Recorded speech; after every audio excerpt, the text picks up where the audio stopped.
the quad is very tight, you're going to see them present not like Duncan is very straight, but kind of like this. Here's a side view. As Duncan is demonstrating, he's actually got his hip in full extension. Now, someone with a real severe case of quad dominance will not be able to extend that hip because the quad will be overruling the glute.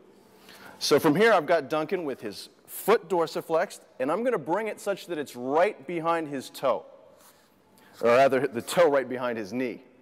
This is in line, and you can also see by the gridding on the mat, it is in line. His front foot is about hip width away from the line here. So his front foot's pointing straight ahead to create that short foot arch position. And then what I'm going to have him do is take the hips of both sides and level them off. Now, most people, when they first get into this position, especially if they're tight or locked up, are going to have their hip kicked out to the side, just to try and preserve a little bit of ease for that quad.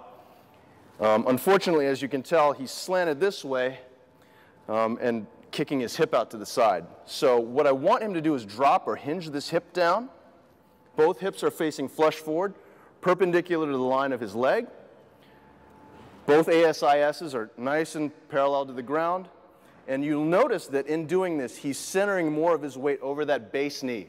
That's excellent.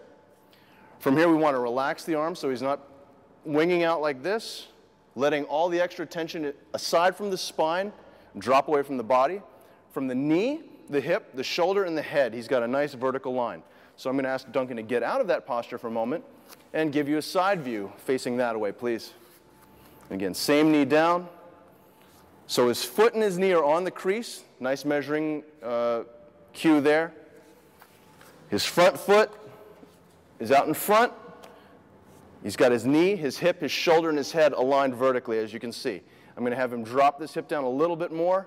That's going to run him into his quad. He'll be feeling that, and he's nodding to give you that absolute thumbs up there.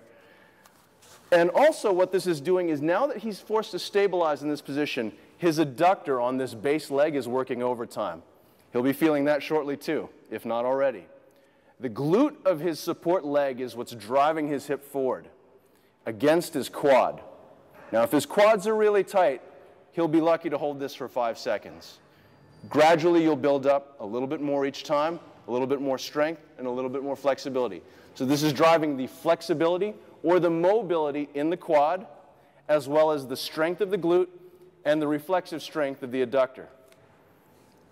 This is our half-kneeling posture. And then from here, you have a whole variety of different exercises you can do. But if you can't get into the posture, don't bother with the exercises yet. Enjoy.